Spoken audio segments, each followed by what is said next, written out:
also invested in another project that's participating in the Accelerator Forest Night Chrono Games.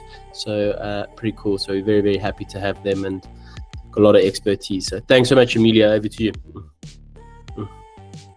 Thank you, Jake, and welcome everybody. So I'm Emilio, work at Animoca Brands as a senior tokenomics analyst. I've been in the space for about 4 or 5 years now. My background being in Web2 gaming, mostly as an economy designer, and working with mobile and AAA at Ubisoft. So a lot of my expertise comes from that economic aspect of understanding how things work from a holistic view all the way to a granular aspect of, a rudimentary swinging of a sword to what do I get. Couple that with behavioral economics and understanding persona behavior, kind of led me into this wacky field of Web3, where I've been forever fascinated with the constant trends that we see, whether it's DeFi summer or meme coin frenzy or whatever other schematics or mechanics that do come out of the woodworks. Is always very interesting. And us at Animoca, we're always learning and adopting and implementing these new types of systems we see into our current projects and future projects as well. So this project, what we're going to present today, is kind of a high level of what we've seen in the last year or so, specific to gamify. And very excited to get started with this. But before I do, I'm going to kick it to my colleague Oka to introduce himself. Hey everyone, so I'm known as Oka internally. I'm Mohamed. I'm a game designer at Animoca Brands. So I work on systems, content, and economies. Prior to that, I worked at Machinations. It's a software tool that you can model. If you can think it, you can model it. It's for game design, balancing for economies. And I did a lot of Web3 work there with different studios. We were consulting on the balancing of their game economy. So yeah, looking forward to this workshop and handing back over to Emilio to kickstart it.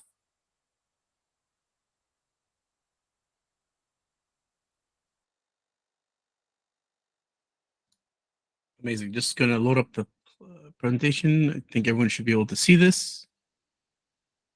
Perfect. Awesome. We can see it and hear you clearly. And questions wise, are you happy just for the audience to kind of button, interrupt, or would you like to kind of pause after a couple slides? Up to you. Yeah, so we've broken down the sections into like 6 distinct sections that we're going to see here. So ideally, we could, depends on how you guys would like to do it. I'm always interested to be challenged right out of the gate, as opposed to leaving everything till the end. So after a section, we'll kind of pause and get some sense of what some of you are thinking or any questions you guys may have. I just want to be cognizant of the time we have, because this is a lot to cover. I think we have like 70 slides here, so I want to make sure we breeze through this and be as informative as possible, while also answering some questions you guys may have. Perfect. Yes, so to kick it off, what is tokenomics and AB's approach, or Animoca's approach? So tokens for us, we think of them as a social coordinator, right? For like tools, that's like a tool for augmented products, but also what we think of it as, it's what it makes sense for, or what we think it is proof of ownership and authenticity for third parties, right?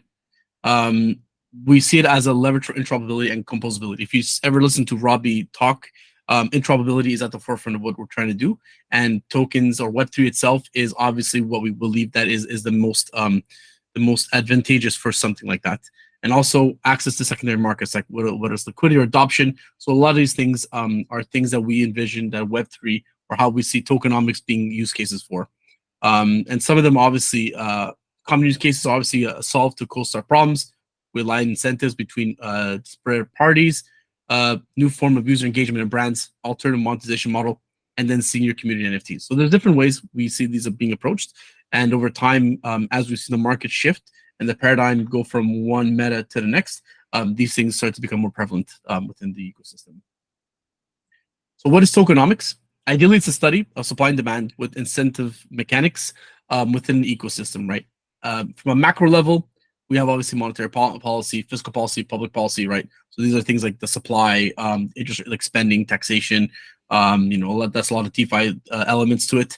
Regulatory policy, which is stuff like DAO governance, From a micro level, it's mostly like game theory, right? Or user lifecycle, acquisition, engagement, retention. And it's a combination of both of these things. One way we see this as is traditional Web2. We always look at it from a micro level because traditionally macro never really touches the economy and tokenomics. For instance, you could have two simultaneous farm games, right? Have their own ecosystem, have their own design elements, right? Completely detached from each other, with their own economy. Throw in macro element or throw in Web3 to it. Now you'll have people speculating on the NFTs of one party or one game over the other one. That drives demand, that drives token price, drives value accrual up, while the other farming game is now affected, less drive, less appreciation, and therefore deteriorating the actual value of this game. Two completely different games, but because of a Web3 element or the macro element coming into it, that's where you'll have, disproportion of user bases. So tokenomics is kind of a touch and go of these type of things. And as we see over time, and especially in this market, we see this type of metagame or this type of narrative shift quite drastically month to month. So from a high level framework, what we do internally is we do our business assessment where we try to understand, the USP, the growth targets, the business model. We do our usually token evaluations, what type of token, how it fits, value accrual, the mechanics for incentivization. How do we incentivize? How do we design, ways that people actually gain value? That the value exchange is quite fair. We look at governance, whether it's a progressive or a DAO framework, allocations, obviously the traditional pie chart stuff, which is honestly something that we do less of nowadays, but it's always something that we need to do and refine based on current market trends or comps that we see. And then obviously the go-to-market strategy, listing evaluation, market making, and legal valuation as well. So these are some of the high-level things that we internally do, and these are services that we do also offer as well. But when we look at it from a holistic view, these are really just like the high-level touch points that involve the entire Web3 as a whole. So I'm going to kick it over to Oka to discuss Gamify overview and landscape. Cool. Thanks, Emilio. Are you going to keep sharing the... Okay, perfect. I got you. Yeah, so this intersection between games and finance, it's an interesting one, right? Because the idea essentially started off with, how could we focus on the finance element, and then it became, well, we actually need to make good games, right? And so the idea at the moment is clearly people want to play fun games. So how can we, first of all, focus on the core game, and then from there we connect that game into different economies. Economies get stronger the more they are connected. The more different economies are connected, they become more robust and stronger. This is true in the real world, and it's also true here. So allowing a game developer to connect their game to a wider economy that connects also currencies from different games, and allows, like Emilio was saying, the name of the game is interoperability. That's also a very hard thing to achieve, aligning on standards between different dev teams, so on and so forth. But as we take these steps, and work towards this long-term vision, we see that, having fun and engaging gameplay linked to a strong economy that has a lot of interconnected many economies is the play here and is the way to go. Yeah, so like I was saying, to sort of like understand that, we have to look at the past. And so we've seen, Web3 gaming go through a bunch of different name changes. So we had play to earn, and then play to own, and then free to own. And like Emilio was saying, the reason why we've been going through this, and even till now, there's like a shifting, meta, as we like to call it, constantly happening, is because a lot of it is trial and error. We're still very early in this industry, and we're still trying to understand like what works and what appeals to the different audiences and player personas. And so we've seen different elements from these. As a whole, these frameworks haven't really succeeded, but we have seen over time that we're taking elements from each of these that were successful, and again, we're moving forward. So one of the things where play to earn is successful is, for example, activating personas that are in different areas in the world. For example, one of the things that we've also seen from play to own is that you can essentially subsidize user acquisition costs and use that for rewarding players for their time. So we've seen all these elements and we're applying it as we go along because these were the successful elements from each of these trials using both tokens and NFTs to drive the game economy. So like Emilio was saying, it's about sort of like understanding like what works from each one and then doing further experimentation. And so essentially, it's also about moving from Web2 to Web3.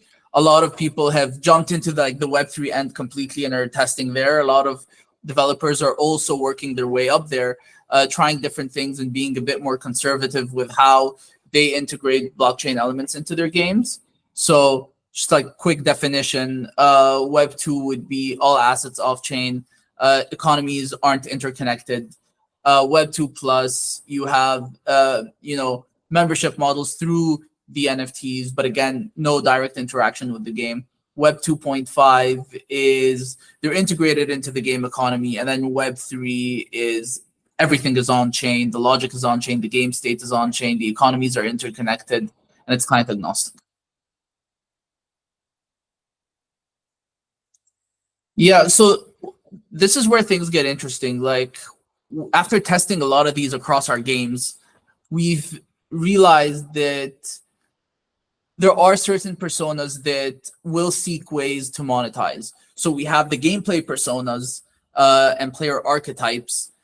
And then we also have, financial personas. And these come with, with different behaviors. Some are far away from the game, but have an effect on the game, like investors, for example. And then some are actively, playing the game due to earning potential. Some of them are just like, dipping their toes into Web3 and just like, trying to understand how that works, but they're involved more on the game side. And then others are more speculative. They're, trying to find that arbitrage opportunity within the game and playing to sort of like fulfill that motivation. And then there's the way that communication between developers and players is much clearer. And then there's also the fact that in Web 2 there really isn't protection and incentives for UGC, whereas in Web 3 everything is on chain and everyone is sort of clearly getting their effort in. They're getting rewarded for that, whether it's through time, whether it's through we've seen projects where people are funding UGC, right? So I, as a player, I want to make a level. There is someone who's funding me to make that level, and then there's someone who has like a tree or designs a tree for that level, for example. And then that tree goes into the level, and then based on how many players play the level, for example, they get rewarded accordingly. Everyone in a seamless manner, fully automated and very clear. Then there's the pull mechanisms. So, global 24/7 secondary liquidity. I, as a player, want to cash out. I will find the liquidity to do so. There's empowerment and stewardship in the form of DAOs. New form of UA, and this is really important. So Web3 really subsidizes user acquisition rather than the traditional free-to-play model. Spending tons of marketing, testing, CPI engagement. We've seen a lot of Web3 is built around, owning an NFT, for example, being part of a platform, growing that, base of audience members and community. And then from there, you're able to essentially move them from game to game while having rewards on the platform for playing those games. And so essentially, the players are getting rewarded, the platforms are getting rewarded, and the new game is essentially finding its users through that platform rather than going the traditional marketing route. So it's a subsidized mechanism of UA that isn't available in Web 2. And then there's supercharged fundraising. So different rounds of token investments and NFTs. It helps bring that project to reality over time, and it's one of the things that we've seen many projects go through. Not so much in the bear market, a lot of that was building, but now that we're in bull market, we're seeing that to full effect as well. And I think before we kick off to the next section, is there any questions regarding the last two sections that we just spoke about from the audience?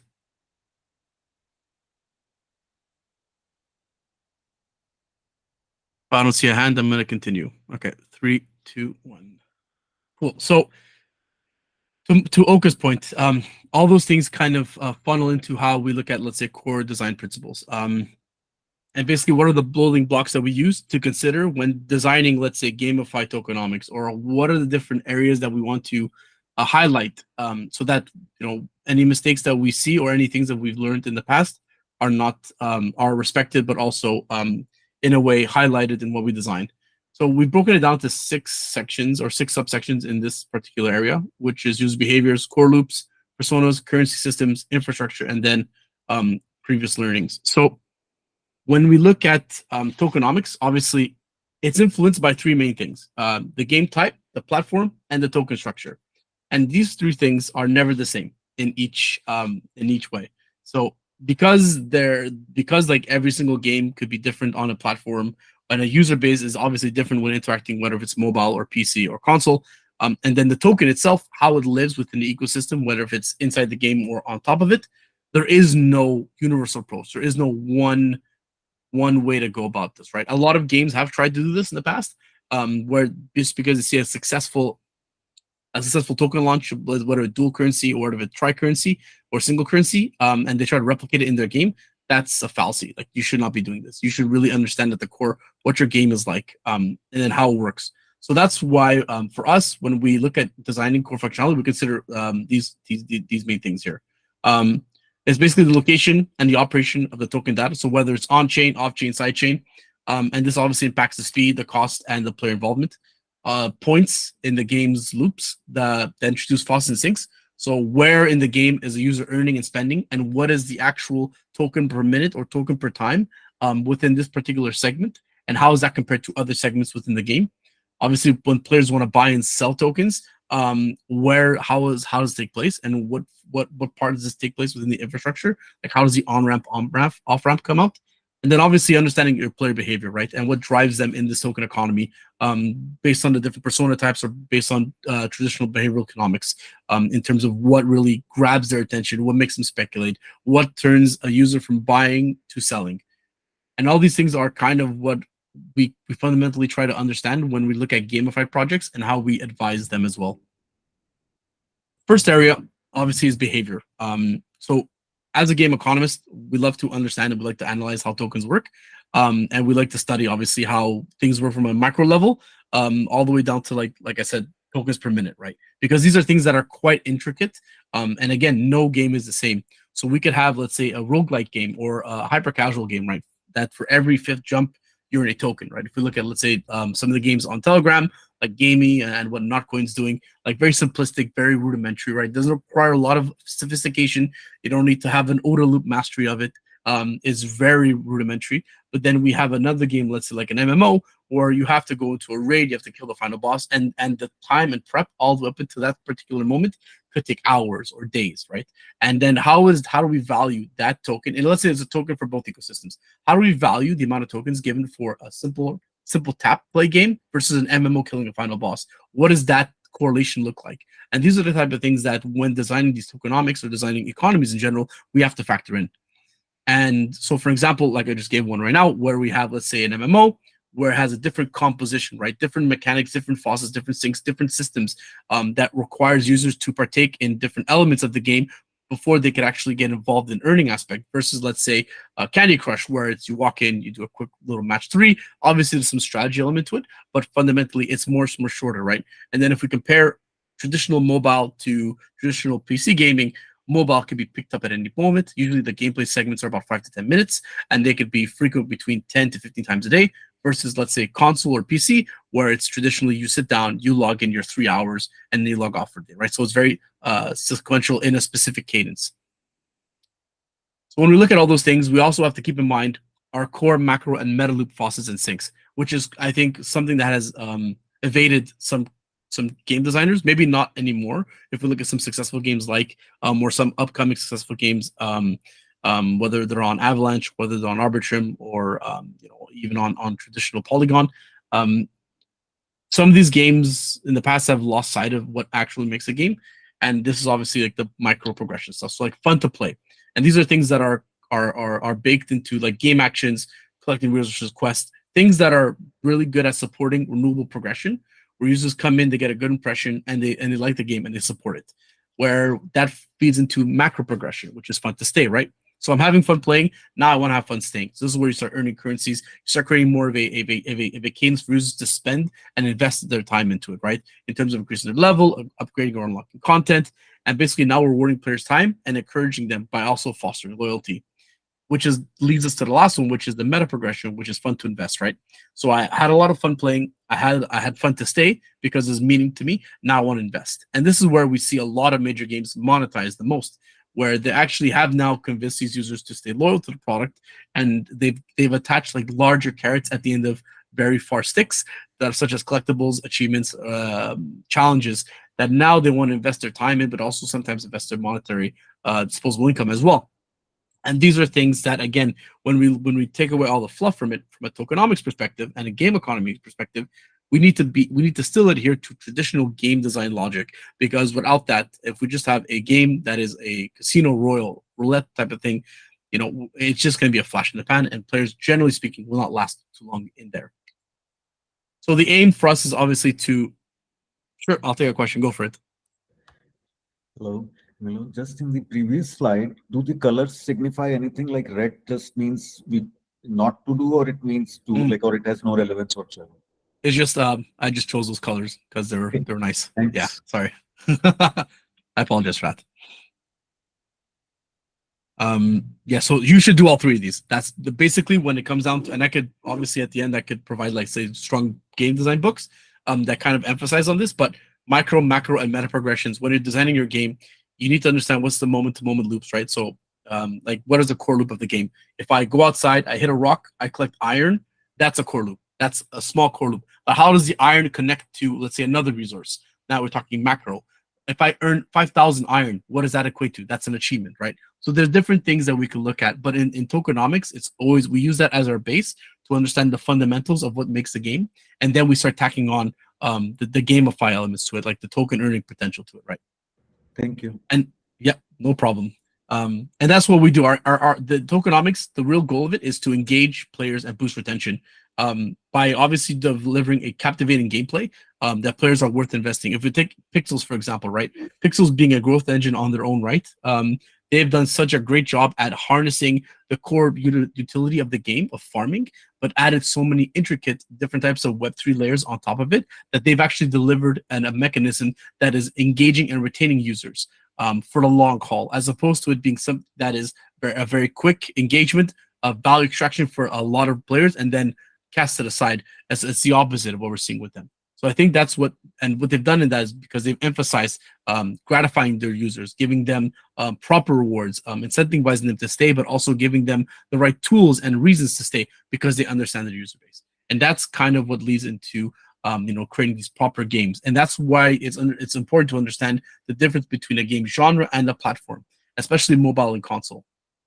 Since traditionally different currencies in different games, like I said previously, do not apply to all games. So what I mean by that is you could have a single game have one currency in it, right? If I take Axie, for example, and Axie has done a good job at recalibrating their economy, but Axie fundamentally did not require a two on-chain currency system. They could have had their AXS token sit as a top layer and had their SLP sit as, let's say, the core soft currency of the game, without it being on-chain, without it being susceptible to market manipulation, right? Or traditional market macro elements coming in and disturbing how the game or how the balancing elements work. Granted, it was a first of its kind, and they did a phenomenal job at really onboarding the masses, such as myself, into playing it. It was a game that I think required a bit of finesse. And these are the things that we've learned also from a tokenomics perspective at Animoca, is trying to figure out how do we properly create tokenomics, or how do we create proper currencies, which Oka will touch on in a bit, based on the type of genre, the platform, and the chain activity. And those two things are quite parallel. But before we get into that, we're going to get into persona analysis, which I'll hand over to Oka. Yes, thanks, Emilio. So we were talking about personas previously. These are two examples of persona frameworks. So Bartol's taxonomy for MMOs and Navik's Web3 personas. This is one of the early personas for Web3 gaming. So we see, it accounts for players. You have like the fun seekers and you have like the toe dippers and the gamblers, and you could essentially take these as the gameplay personas and break them down using like other models like Bartol's taxonomy here or the Quantic Foundry model. And then you have the earners and investors, which play a much bigger role in sort of the ecosystem, driving blockchain activity and essentially, speculating on token price or having an effect on token price. And even those financial personas, they're split into two parts just because of their behaviors are wildly different. So you have like the investors and you have like the earners. At Animoca, we actually don't use any of these. We have our own proprietary persona framework that includes different types of players, gameplay focused, and also the different type of financial personas. And ours is constantly updated too, because this is pretty early on when the focus was on play to earn. So ours now includes a lot of different personas. For example, one of the things that we're seeing is a lot of games are building quote unquote metagames, just simpler, more web focused games that tie into the IP and the world. From a narrative perspective, but at the same time, they have a very simple mechanic for players to sort of like win or earn points that get translated into a reward down the line. And we've seen like this kind of metagame has added and changed the behavior of the existing financial personas. And so ours is up to date to include, for example, two kind of speculators. So there's one who's obviously, seeking that arbitrage opportunity and might be day trading, but at the same time, there's also one who, is trying to 10x the rewards from a financial point of view. So they're going to be, trying to maximize. There's a lot of randomness in how you get the points. Let's say it's a spin the wheel mechanism. So what they do to maximize is, first of all, they increase their staking to get more spins. For example, we've seen that with Blast metagame. And at the same time, they increase the amount of people in their team. You can sort of grow your team, and that affects like a multiplier reward. So yeah, these are trying to maximize their investment. So their behavior is going to be wildly different. They'll focus on growing their team. They'll focus on staking more to sort of get more spins. And they'll do anything to work towards that 10x of their initial investment. So these are two personas that, well, one of them, the day trader and the arbitrage speculator, their behavior has changed because of the new meta. Like Emilio was saying, things are just being constantly tested in the space. So this is one persona that we've seen their behavior change, and we've updated it in our proprietary persona framework. And then there's the other one, which is just it's an example of a financial persona, which is a new kind of persona that wasn't there previously. So again, we've documented them internally. So there's a lot of frameworks out there that discuss different player behaviors and different financial persona behaviors in the Web3 space.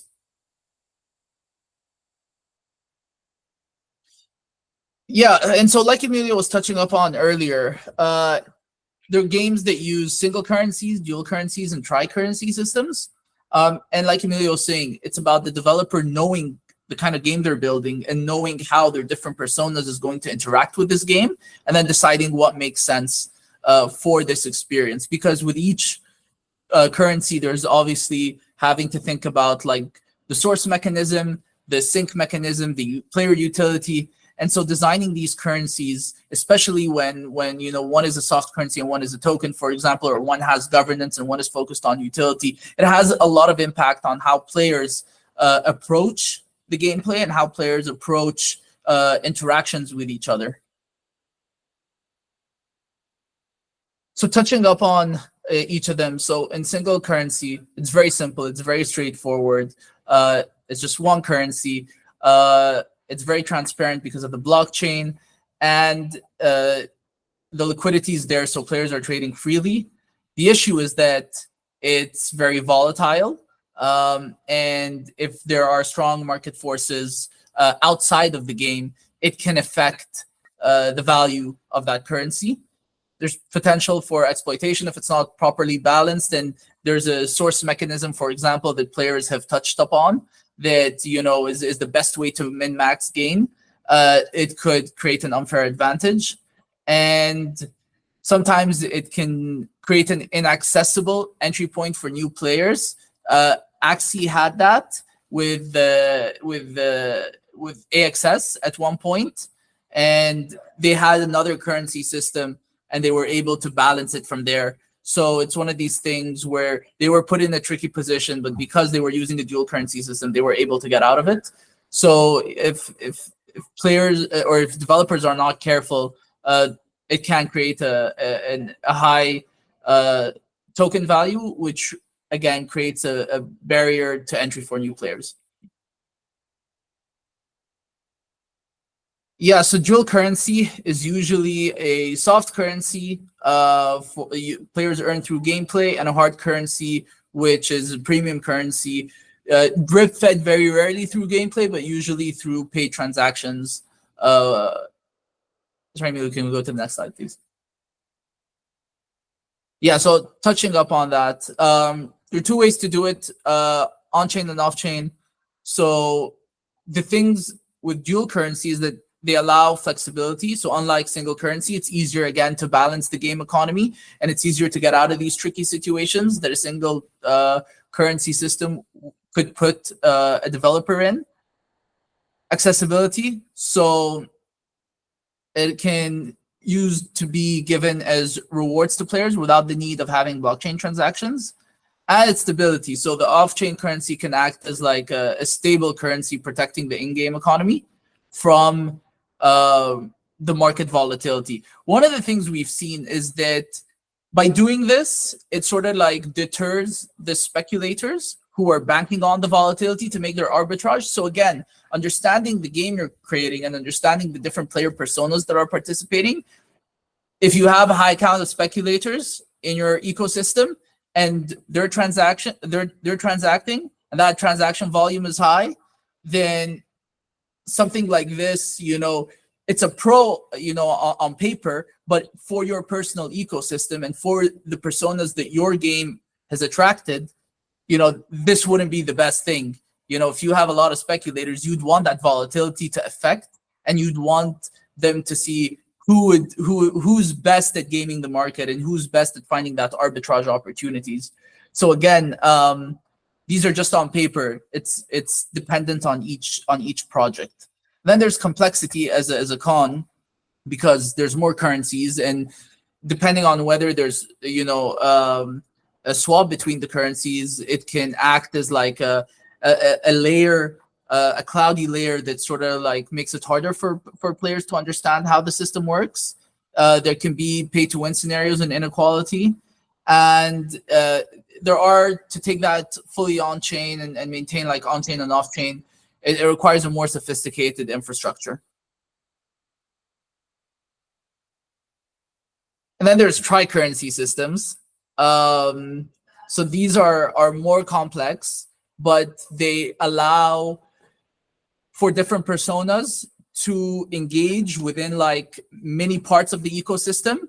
And so you could have, for example, in a tri-currency system, you could have that area of speculators using that speculative currency and finding that arbitrage opportunities, while leaving the other two currencies to like the gameplay personas to do transactions for hard currencies and rewards for soft currencies, and just like stay within that ecosystem. So again, it allows developers to compartmentalize their personas into certain aspects without having a spillover effect from currency to currency, or having a spillover effect and using one currency as a stable backup, or not a backup, but like as a stable currency for the token or the speculative currency. So again, this offers more versatility, it offers depth, and allows for strategic decision-making for players, especially if there's swaps involved. Again, it adds economic resilience if there's spillover between the currencies. And then the cons are obviously, if Duel was complex, Fry is much more complex and is more difficult for players to onboard and navigate. And then it requires obviously a much more robust infrastructure to pull off. I'll just go into this one, and I think the next slide I'll be handing over to you, Emilio, right? Okay, perfect. Cool.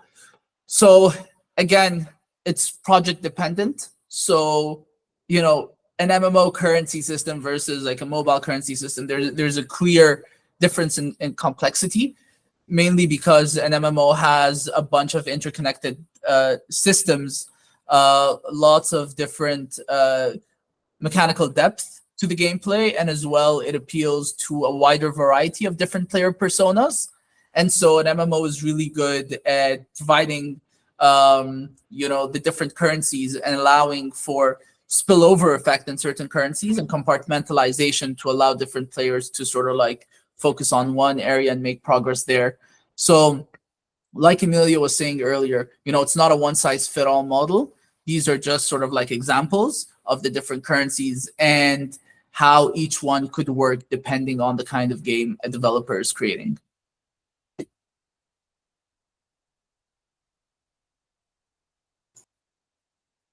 And here is essentially the sort of like the breakdown of an example. So just seeing how like a player can go through a game loop, and then at the same time, once a currency is integrated, it would sort of change how that game loop would work. It would change how the player would sort of like interact with the different mechanics of the game.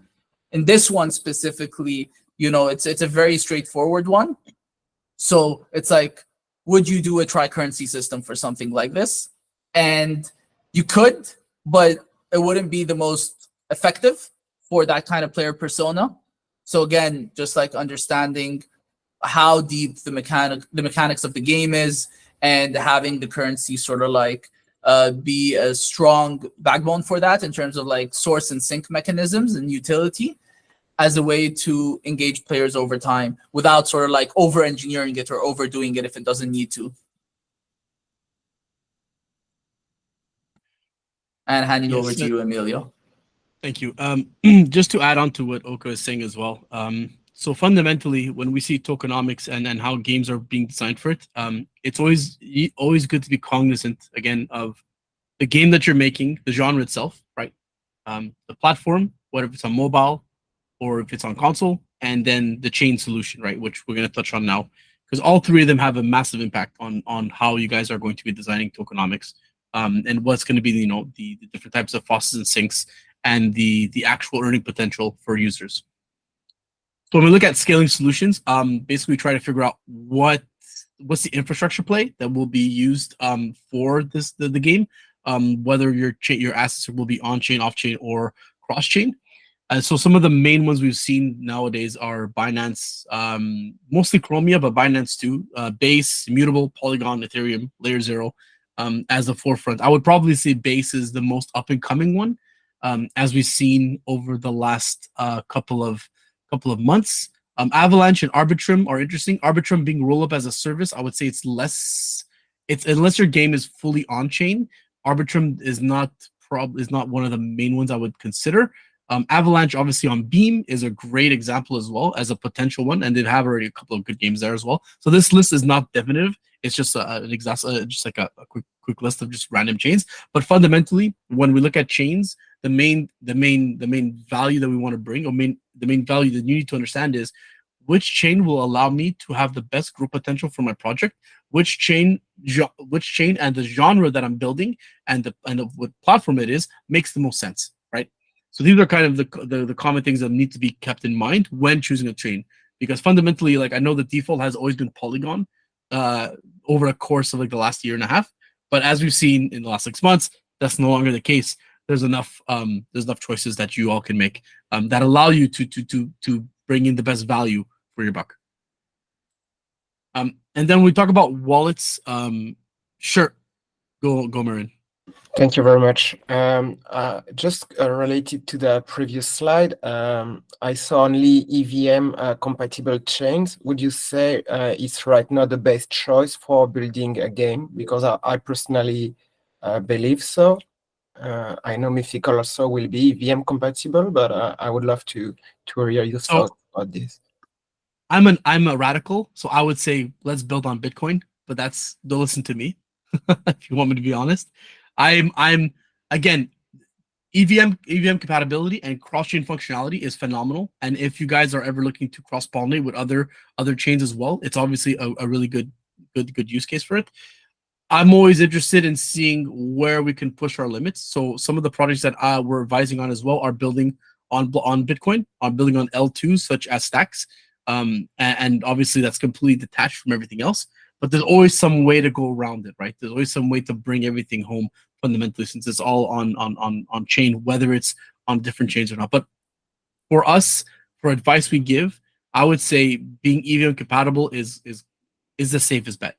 If you want to do something a bit more nuanced or a bit more risk on, then non-EVM compatible is something you should look at. Then, if that's something, if there's a proper growth sector that or a proper USP that you could find within that sector that has not been exploited yet, then I would say do it. Or I would say weigh the options and pros and cons it.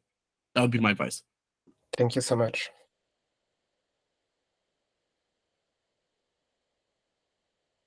So when we talk about wallets, obviously, like and I'm sure most of you already know, there's like obviously externally owned accounts or embedded wallets, smart contract wallets, and then smart accounts. That are three different ways you guys can integrate, wallets into your own products themselves. Each one of these options obviously offer a unique twist or unique take, and it has to be fundamentally driven down by what your core values are. As an enterprise or as a gamified service that you guys are offering, if you are going down that gamify route. When we look at token standards, so obviously there's the main ones right now are these 721s, the traditional ERC20s, the 1155s, the 6551s, which I'm sure as you guys have heard, know what it is. This is more like, let's say, the token wallet, where you could basically embed NFTs within this wallet. They get locked into this wallet, but it houses other NFTs, which I think is quite cool. This is a standard that we have kind of expressed to other projects to start performing because it has passed the EIP, and it is something that can really add tangible value, as users can obviously sell an entire ERC 6551 with the embedded NFTs into it as well as a whole asset, which is cool. And this could also act as a wallet when players are playing a game if your game is on chain, as well as a way to collect their inventories. This is really a really cool standard that I like a lot. Two of them that are missing from this list are obviously semi-fungible tokens, so the SFTs, where it's an NFT that's burned on use, and then the unannounced EIP, but the one that has gained the most adoption since February, which if you guys have been degenning, you probably know of, is ERC 404, right? The crossbreed between the 1155 721s and the ERC 20s, right? So this standard in particular, the ERC 404, whenever it does get approved, whether through Pandora or whether through DN 404, whichever standard, whatever proposal gets submitted and gets accepted, I think will be probably the biggest game changer in the space. Solely the fact that it allows for a lower barrier to entry for users to own NFTs, while also having that DeFi element and the speculative element being touched alongside it with the fungible token side. So I think that's probably one of the standards that I would pay close attention to. And I know internally there are some projects that we are designing together in collaboration that are looking at this standard as well. And then finally, obviously, is the BRC20 and ordinals. If you guys own an Express wallet, then you guys know what this is. If not, then it's okay. I would suggest having some exposure or some understanding into BRC is probably a really good way, because as we've seen over the last 3 months itself, a lot of liquidity has started to push towards this particular network, or this in Bitcoin as well. Just the other day, we had one of Runestones, which is like a meme coin airdrop, surpass the market cap of Bored Ape Yacht Club on its own. So that in itself showcases a lot of attention has been going towards BRC in the last couple of weeks and months. So this is obviously a standard that I think is quite imperative, and that could have a lot of growth potential, because there's still a lot of untapped liquidity as well. I'm not shilling, and I apologize, I'm not shilling Bitcoin Even though I am a big supporter of it, it's just good to gain awareness because a lot of these things fundamentally are what brings forth good game economies, right? So while there's a lot of game economics that are designed inside of, let's say like Ethereum or Polygon, or Avalanche, whatever it is, it's always good to be knowing the different types of areas that are still underdeveloped that have a lot of growth potential, and that's kind of what we want to showcase as well. So when we talk about on-ramping to off-ramping, on-ramp, usually we have our traditional ATMs, MoonPay, Ramp, right? So ways users can bring existing fiat liquidity on-chain for them to then procure, let's say, different types of tokens. Off-ramps, we talk about, let's say, CX, like social exchanges, or crypto cards, right, as a way to off-ramp. And a lot of these times, there's a lot of different requirements such as KYC or AML rules that require users to have these type of on-ramp, off-ramp rules, but fundamentally they're good to allow a much more smooth and efficient use case for players to come in, right? And when we start looking at this for a games perspective that are live on, let's say, an L1, and assets, sorry, are processed directly on their players' wallets. So games obviously could use different types of scaling solutions to do these types of bridges and allow for assets to flow across the chains, but also grabbing that security element as well. And so cross-chain innovations such as Layer 0 and XLR look to minimize these impacts, right? And these are things that we consider quite imperative.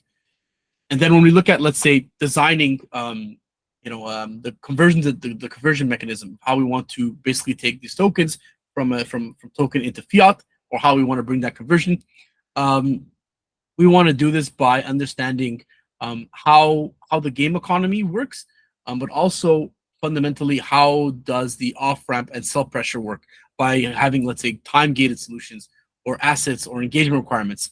And these could be static or dynamic based metrics as well. So let me just touch on this just to give a bit more clarification here. So when a user has spent, let's say, 6 hours in your game, or in your product, whatever it is, and they've earned, let's say, 1,000 tokens, right? So ideally, self-pressure is not great, and we don't like self-pressure as a whole, because self-pressure indicates sometimes from an outside view, it could have very negative effects, or like speculatory effects. Players could think like the game is being dumped on or whatever it is, but it could just fundamentally mean like users are just like cashing out for a random time. So there's different ways you can design mechanics that kind of reduce this type of self-pressure. So for instance, let's say one of the games that we've developed and we suggested they do is an NFT container. So basically what this is that players are able to load up their tokens inside this NFT container. And based on the current supply of tokens that are in existence that is trying to offload or trying to basically off-ramp onto, let's say, a SEX or onto, let's say, some way to sell off, there is a dynamic self-pressure time gate, which means that the only emittance of tokens can be, let's say, on a 10 token per minute rate. If we see like there's a threshold that is a larger amount of tokens that are trying to be sold, let's say that actually 10 to 1 is now 10 to 5, then what we do is we elongate that. So as opposed to it being, let's say, 10 for 1, now it's 2 to 1. So what we do is we elongate that actual time pressure. So fundamentally, the users are going to have to wait a bit longer for them to get their tokens. But what we've done is we reduce the self-pressure, reduce the amount of liquidity being pushed forward right away through let's say, the SEX or DEX, whichever is being sold off, right?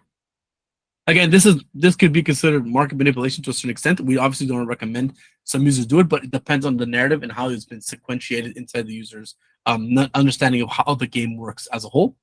But fundamentally, when you're considering how you design this, it's imperative to understand that you need to know how users are earning tokens and how they're being able to sell them off with reducing the risk and impact on your own economy as well. So how do you choose the proper tech stack? Again, is a question that we get asked a lot. And basically, we need to understand how it affects the economy, the performance, and user experience. One way we like to see this is that we want to make sure that the value transfer between games and blockchain it allows for like proper security, reduce transaction costs, and proper speed. So it depends again on the game's mechanics. What I mean by this is when you're designing your economy, if you're designing an economy for Web2 players, traditionally they don't have any cognizant of what Web3 is, right? So the whole infrastructure needs to be Web3 agnostic as a whole. So that means that everything you need to build has to be almost on an L2 or a supernet. So example, Polygon does this very well, where you could have pretty much built your whole infrastructure on chain, quote unquote, while the users come in, they play the game, they earn their money, they earn their activities, and whatever they choose to off chain or when they choose to like off ramp, that's when we introduce the KYC element. But throughout the whole existence of the ecosystem, the entire game is unknown to them because it's on a supernet. So that's like a very traditional Web2 player. If it's a very Web3 savvy player where they know that every single action they do needs to send a transaction. So that's now it's depending on whether or not you want to have certain actions be on-chain or off-chain. Granted, a lot of on-chain traction is great to showcase volume, which then again, when you're trying to list your token is very good metric to use for different types of listings. But then fundamentally, how much of a pain is it for users to sign a transaction every 2 minutes or every minute to perform actions in a game versus actually breaking down the game flow, right? So this is, again, it also depends on the genre and the platform, how this is structured, but fundamentally, these are things to consider when you're choosing your tech stack. And so finally, what does value accrual look like in Web3 games? So obviously we have our organic, our rev share, which are direct. We have our treasury and governance, which are indirect, and then our network effects and ecosystem portability, which are indirect, right? So NFTs themselves, factory assets, battle passes, revenue distribution. These are strong monetization opportunities. Mechanics, obviously, we want to have your sinks be greater than your faucets. We want to have a player-driven economy and a low velocity, while your fungible token acts as a medium of exchange and governance utility.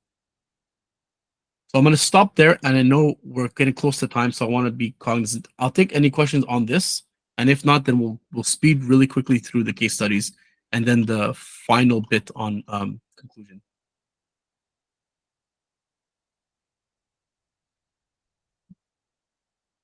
Okay, cool. So for case studies, I'll kick the first one to Oka, and in which you'll discuss about STEPN. Cool, thanks, Emilio. Yeah, so STEPN was a move-to-earn fitness app. It sort of exploded on the scene, was very popular in the East, especially in Japan. Essentially, users gained a token by exercising outdoor, but they couldn't even begin unless they purchased a sneaker NFT. So users would mint these NFTs, and it would essentially like foster a self-sustaining economy, and these sneakers could be upgraded through the use of the tokens. And it had a very robust upgrade system that had upgrades to base attributes. It had different rarity systems. It had gem modifiers with different gems affecting different attributes. It had a type, efficiency, comfort. It had also different speeds, and it had a very robust system that players would take their sneaker and then upgrade according to how they would like it to. And essentially, over time, the model became unsustainable. It became very inflationary, which led to the collapse of both their tokens and their sneaker prices. Since then, they've been working on redesigning their economy. So just adding cross-realm bridging for energy, pure mint and sell activities, dynamic minting costs, and sneaker and gem rejigging. Handing it back over to you, Emilio, for the next two case studies. So the next one we have is Life Beyond. So this game in particular is aiming to be a AAA MMORPG blockchain. And what's interesting with them is that they're using a tri-currency system. So this is one of the projects I spoke about previously, where they had a dynamic vesting schedule. But fundamentally, what they're designing is a two-currency system residing on a sidechain. So fundamentally, players are able to earn one soft currency, and then through an AMM internally within the game, bridge it to another side currency chain. And then once then both these currencies act as a soft and hard. So in a traditional sense, soft currency, you could do your mundane actions. The hard currency, you could probably purchase a lot of different types of items within the game. And then these two currencies themselves are off-chain. They live within this ecosystem, no player can use them to buy and sell on the SEX or DEX. Now, if people wish to earn the main token, which is like through, let's say, the traditional way, they could then take their hard currency on the sidechain, and then through a digital container, have a vesting schedule, and then have it leak out. The reason why this has been done is to create a nuanced version of an MMO, because as we've seen in different games, where a lot of games are on chain, Life Beyond tries to aim to be a free to play and as Web2 as possible, while still having that Web3 aspect of it. So this would be more of a Web 2.5, where a lot of it is kind of hidden or agnostic to users, so they're not really fully aware of it and trying to go for a more mass adoption play, as opposed to it being fully Web3, where they're tackling a very small segment of users and competing with majority of Web3 games out there.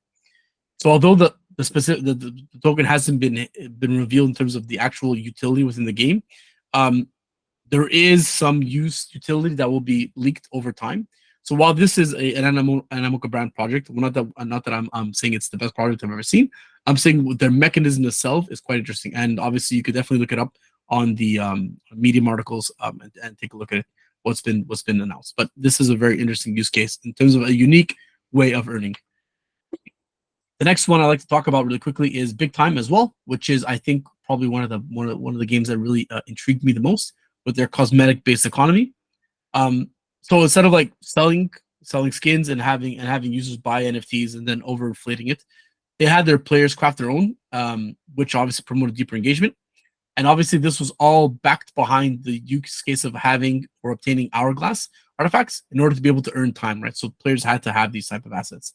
So obviously, this tokenomics and this blend of cosmetics with their tokens offered a really interesting way for users to earn and utilize tokens within the economy, while also providing them a way to actually earn different ways or craft their way to victory, so to say, as opposed to what we see in traditional games where it's time in, token out, sell pressure, right?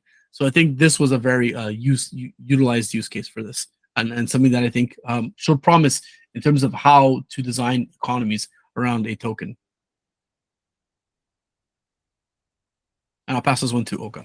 Yeah, so CDH was super interesting because it's a mobile tower defense game that was initially a Web2 project, and so it was interesting how we could integrate Web3 into it, because the game had already been built and developed prior to Web3, and due to also like the legal constraints from Android and iOS, a lot of the Web3 takes place outside of the game on the website. So there's a tower website where there's a bunch of different mechanics, such as there's a using the tower store to buy items that have an effect in the game, having a daily login system using the tower token. There's one of the things that we tried to do was a metagame called the World Boss Battle, where players would stake their different NFTs in order to defeat a boss on time. And so the community had to rally around together and sort of like do the staking. And because those cards had different rarities, so players had to sort of like rally around unlocking the different rarities that have an impact on the battle. So for example, you can see here, like once all 25 are deployed, and here like 39 out of the 25 are deployed. So, you know, not only have they hit that target, they've surpassed it.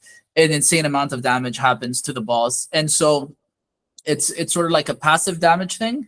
And then once the time limit is up, it's either the boss survives or, you know, the boss is down prior to that. And in this case, the community was able to rally around successfully and defeat the boss. So the tower website is used as an experiment where we can test the different elements, such as staking, such as fusing different items together to get a higher rarity, and then, you know, have an indirect effect in the game. Staking to points mechanism, where these points are used to buy NFTs from other games. So again, integrating different economies and having a more robust one. What's interesting about CDH is, rather than, you know, the Web3 being in the actual game, there's a full ecosystem surrounding it, centered around the tower token on the website. Cool. So we're just gonna skip a couple of these because it's redundant. We're just gonna go quickly to the conclusion and then take questions after. So, basically, when designing game tokenomics, we have to really understand. Again, it's not as easy as it sounds. And we could tell you, for instance, that a lot of projects that we do advise, sometimes, it just one change in the direction that we've discussed, or one change in something that we suggested not, can really impact a lot of things. I don't want to, again, we don't want to discuss certain names of certain projects, but we have seen some projects, unfortunately, be the tail end of not proper planning and consideration of all edge cases. So when it comes to games, the complexity definitely needs to be taken into consideration.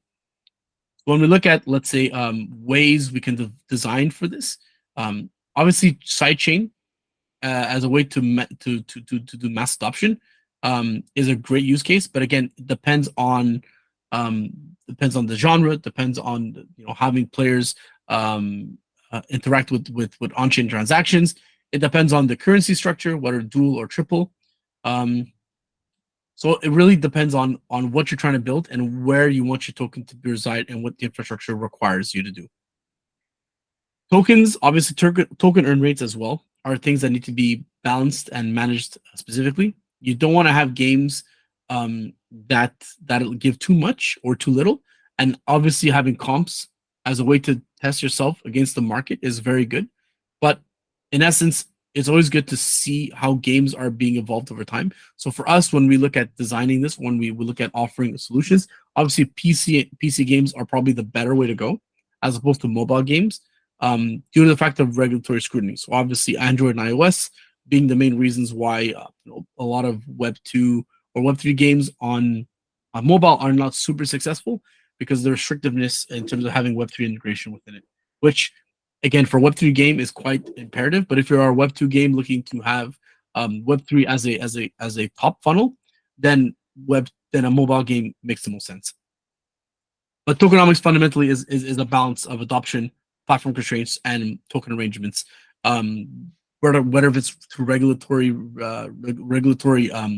adhering to regulatory standards, your game mechanics, or having a sustainable economy, all these things again are fundamental in terms of how we are designing, or how you should design as well, your tokenomics in lieu of what game you're building.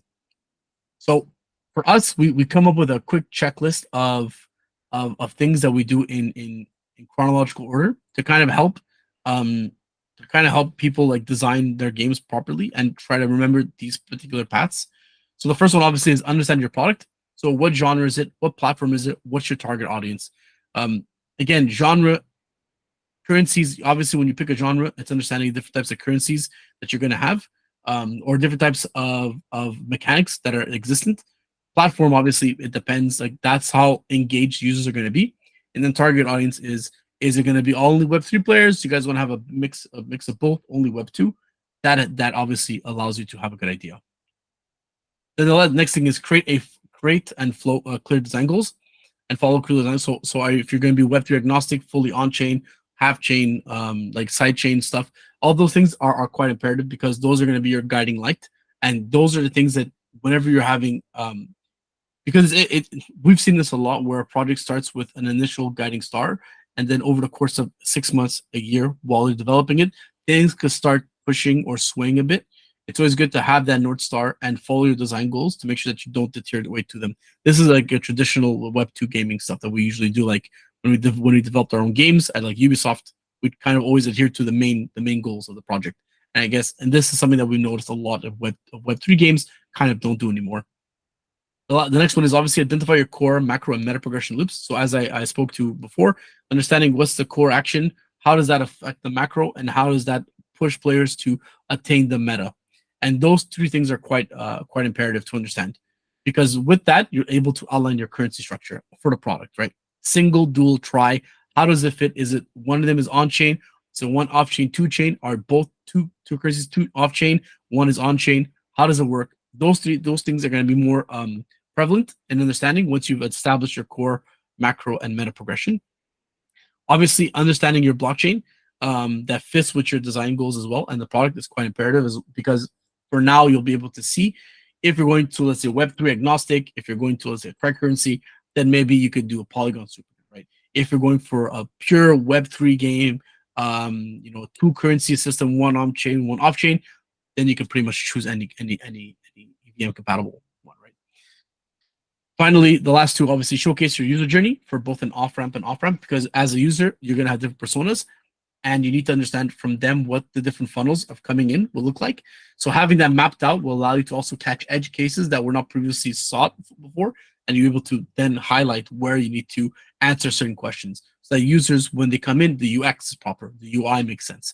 And then finally, design your tokenomics related to faucet and sink. So theoretically, tokenomics is actually the last thing you design here. You need all this stuff before you sit down and then make a pie chart and then start allocating stuff. And that's kind of what, for us, this is our main gamified checklist. And that's it. Thank you.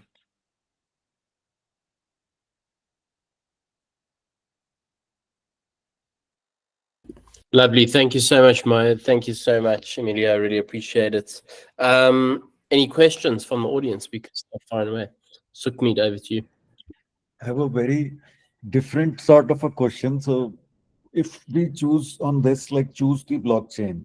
So our aim at Sexify is to make sure that it is Polkadot, and then it is Parachain Mythos, and then everything is. So how would we make sure and convince the community that this is your default thing? What should be our approach like? And maybe you understand what I'm trying to say. Like how do I convince Animoca that you should not have this point and you should use only Polkadot, right? Because that's to the powers that be. I'm not too sure how you can convince. Well, for an AB perspective, again,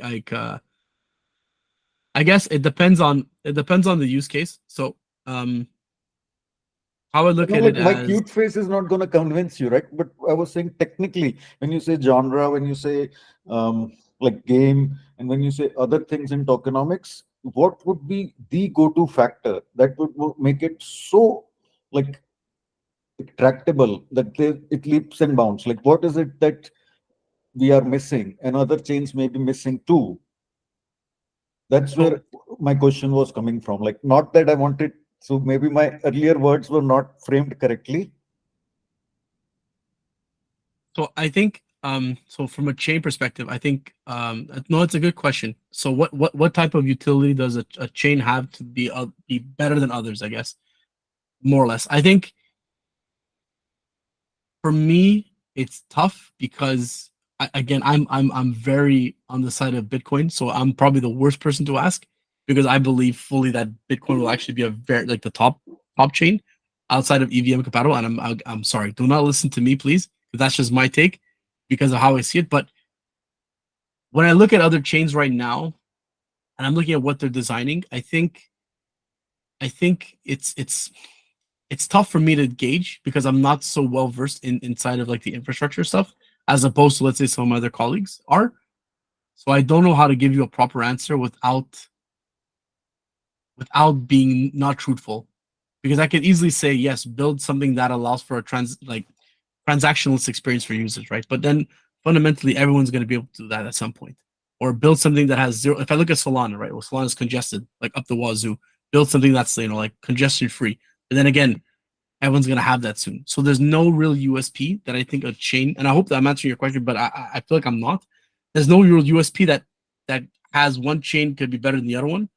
Because if I'm being honest, like chains themselves, while there's quite a few exist, fundamentally, over time, we're gonna start to see chains probably consolidating because there's so many options that are available, right? And then that's my take, and this is not advice. This is not AB saying. This is just how I see the market growing over the next few years, right? And each chain has their own unique identity fundamentally, but it's something that I think over time we'll start to see different ones incorporating different things. Yeah, I know. I'm sorry if I wasn't the proper answer. I apologize. To add to Thank that, we're also chain agnostic. Yeah.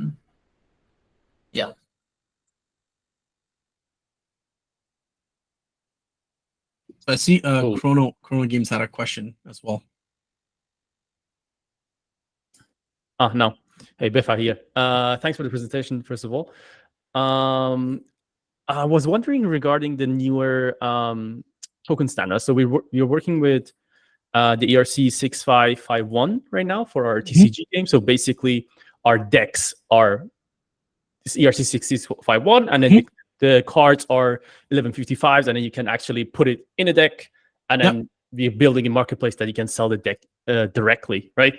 So this is a perfect use case for us, and it makes a lot of sense.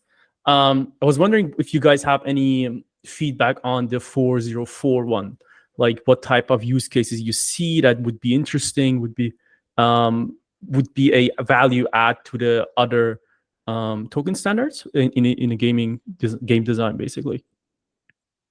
So I have a lot of suggestions on this, but I think because there is no, it hasn't gone through the proper verification with the EIP yet. It's tough to say.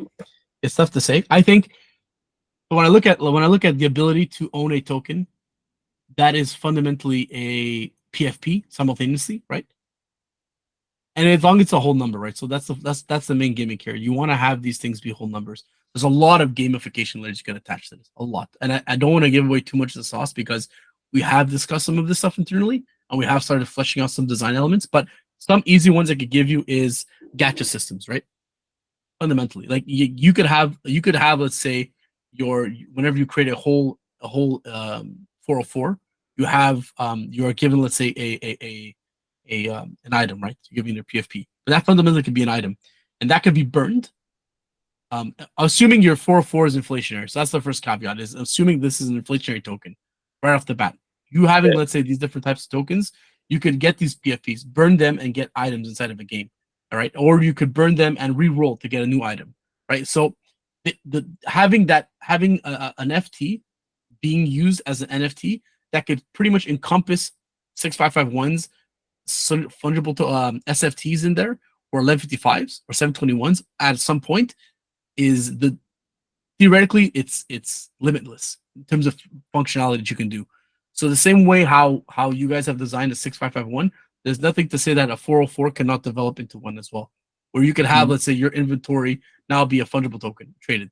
Now, if someone decides to sell it all and break it down, then obviously your inventory is gone. But having that pristineness as itself be a token just allows you to easily liquidate it as fast, as opposed to waiting for someone to buy it on an exchange. You could easily sell it on a DEX, right?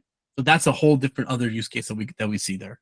So I think sorry, go for it. Please continue. No, just to sum up, I think that's why, like, as we're waiting for the different standards to be accepted, we are consolidating some gamified ideas around this. And once it's done, then we're probably going to publish something regarding this, because I think it's, for us, we think this is a game changer. This is the game changer in all standards. Gotcha. Yeah, gotcha. No, that's very cool to hear, because so we have this. So our first initial thought was also the same thing. So we're waiting as well for the official EIP. And then what we have, for example, in our game are Asmorian stones. These are like, you can craft loot box with it. And we actually want to have these stones as 4004. And if you have enough stones, it actually represents a loot box and you can burn it, right? Yeah, so exactly. We have it already. We do it already off chain, and we want to bring it on chain. So that was like our initial aspect. So I understand with the gacha thing. We had a hard time to find other, I mean, there you can do a lot of stuff, but other really valuable value-added mechanics for games. So I would love to, like, if you guys have like publish something in the future, just hit us up. Would be very interesting to know, actually. But I know, like, maybe I asked Joyce or something, so to remember that. That's very cool to know. Cool. Thank you very much. I have another question, but I go back to the line if someone else has any question. I think I see Mike. Yeah, quick question. So we're working on a PvP game, and balance is very important. So my question is, what's your best practices to balance things post-launch without pissing players off? I'm gonna toss this one up to Oka to answer. Yeah. I mean, answer two, man. You gotta answer one now. I answered two already. If you figure that one out, you know, you'd be ahead of every single other studio in the world, right? I think it's one of these things where just like constant playtesting. One of the things that I find very valuable, so a game director called Sid Meier had this rule of double it or half it. So I think like finding out sort of like where, first of all, player feedback is important. So figuring out like what are the things that players are essentially talking about as being overpowered or underpowered, and then taking that and testing it through like a doubling or halving mechanism internally, running a ton of play tests and seeing its effect. Definitely take player feedback into consideration. Don't take player solutions into consideration. That's usually like they'll be very good at identifying sort of like where the issues are, but not how to solve them. So definitely by balancing just like doubling or halving. And another thing is like, so people have this perspective on that on balance where it should be like a rock paper scissors mechanism of sorts. One of the things that I think is really cool are games that sort of like make it so that as long as each strategy has a counter to it, it's okay to make everything feel overpowered. So I, as a player, want to roll with a certain type of build or deck or whatever, or like talent skills that should make me feel overpowered. And a player who's running, another class or another build or something should also feel overpowered, as long as each one of them has a counter. And you can run design tests. So like a famous RTS design test is like, let's say there's like an aggro, type of play style. So it's like, okay, if I like one of the playtests would be if I prepare my defenses and I take my time to prepare it, and then you run your aggro deck after I fully prepared my defenses, right? Is it counterable or not? And if the aggro deck is still overwhelming at that point, then that like those units need to be nerfed, or the defense units need to be buffed, or because at this point even deploy speed isn't a factor. So definitely getting player feedback, running a bunch of design tests internally, and using like a double or half mechanism, and making sure that every player has their fantasy fulfilled, and not funneling them into like a specific play style, so everyone feels good about the fantasy they want out of the. I don't know if it's class based or hero based, but everyone has their fantasy fulfilled by their play style, while at the same time feeling overpowered, but there's still a counter to it. I think that would be like how I would approach balancing. I know this is very high level, but I don't know the specifics of your game. Thank you. I think it's good enough for now. I hope it was helpful.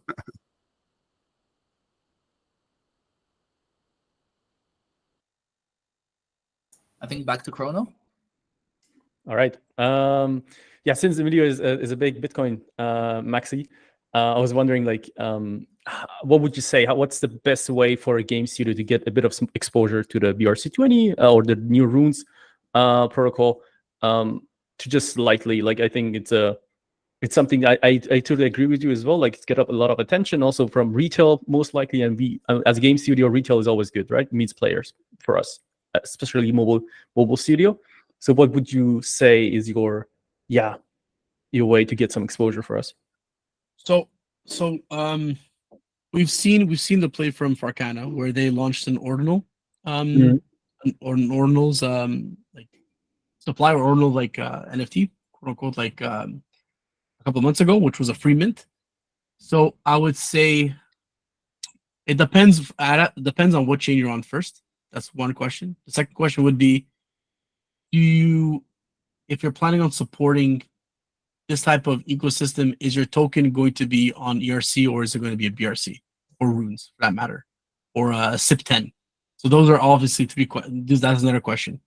For exposure, I would say start small, because Bitcoin right now, if I look at ordinals themselves, there's no major IP in there yet. When I mean IP, I mean retail. So you haven't seen, like, we've seen Adidas, like Lamborghini, like LV, they've all launched their own NFTs on Ethereum, which have done successfully well to a certain extent. They've had a lot of recognition. We haven't seen anyone walk in yet to Bitcoin. So I'm always cognizant that once we do see that, then we'll start seeing a lot of users adopting it. So for a newer project, I would say start off with a small ordinals collection that allows users to have some sort of utility within the game. If you guys are, but again, it depends on how many NFT collections you have already, or if you guys are looking to consolidate. I'd have to look at your project specifically. We wouldn't mix it. Like, I don't think it's added complexity, so it doesn't make sense because we have some. It's pretty deep pre-economy already. So what I was thinking is more maybe a mini game, maybe a promotional game to just get like a bit of hand of it, especially as we expanding to a game ecosystem within our game studio. So that would be more what I thought rather than go full on, because I don't think it makes sense just yet. It's very early still. Runes is still like not approved at all. So yeah, Rune's coming out in like 12 days, or theoretically it's supposed to be coming out after the halving. So even there, like, see, that's the thing. It's so nuanced. It's so an infant. It's still cooking in the pot. So I haven't had a taste to understand what's the fundamentals or what does it actually look like, because we do have projects that are building, like Opal. If you guys are not aware, Opal Foundation, they are building the Bitcoin metaverse ecosystem, where we are going to be offering, let's say, users who want to build on Bitcoin grants and proposals and stuff like that, and then proper interoperability.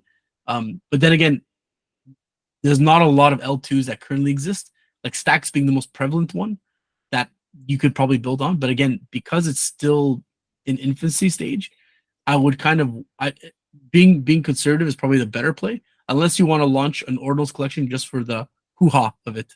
That's the only thing that I could think of outside of that. But even at that, if you want to tackle on having your token have some liquidity on BRC or Runes, then you could go through Alex Labs, which will then be able to help you with that. But again, it's unless you're fully building on that ecosystem, I would say as an outsider, it would be good just to don't like exposure wise is good, but just to be, a distance back before things settle. Similar to what ERC 448. It's good to start ideating a bit, but until something's been approved, been tested, because those tests are going to be very costly. There will be, like, people will make massive, like, $1 million mistakes, in my opinion. And it's better not to rush into things without getting a full landscape. Again, first to market's always good, but people get burned fast. So that's my only recommendation on that.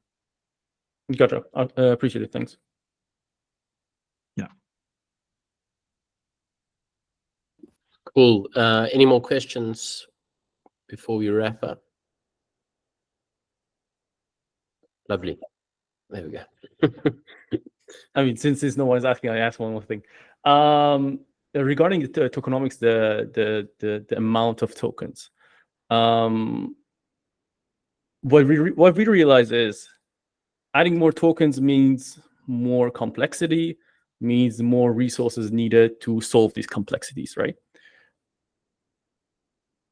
And what we also realize is adding more tokens means at the end, we feel like there must be some sort of value transfer between them. There must be some link, right?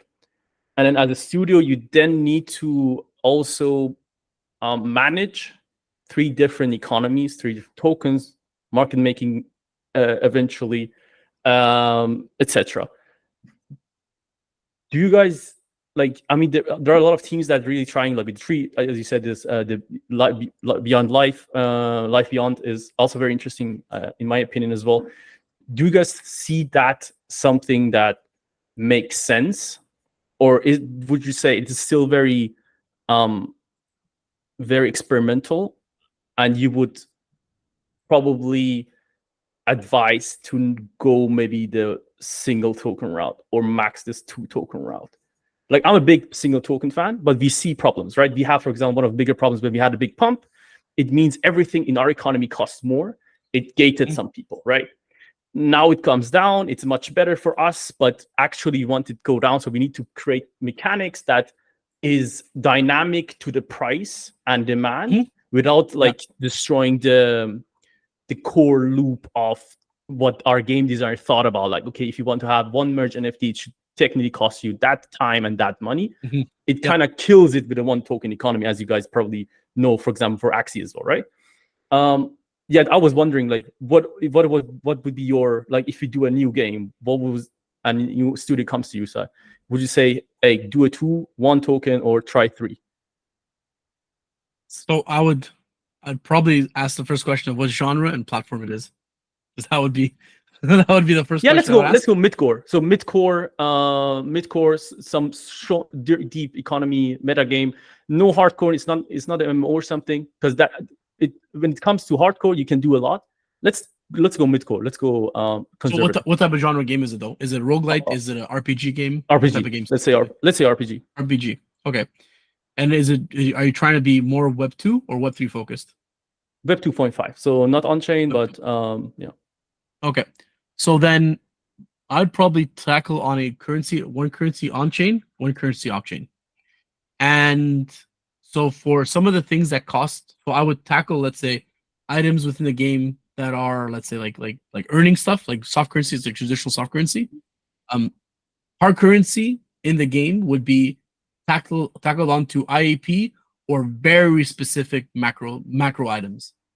So like leveling up your weapon to, let's say, like on our prestige system, like leveling up to prestige it, I would cost tokens.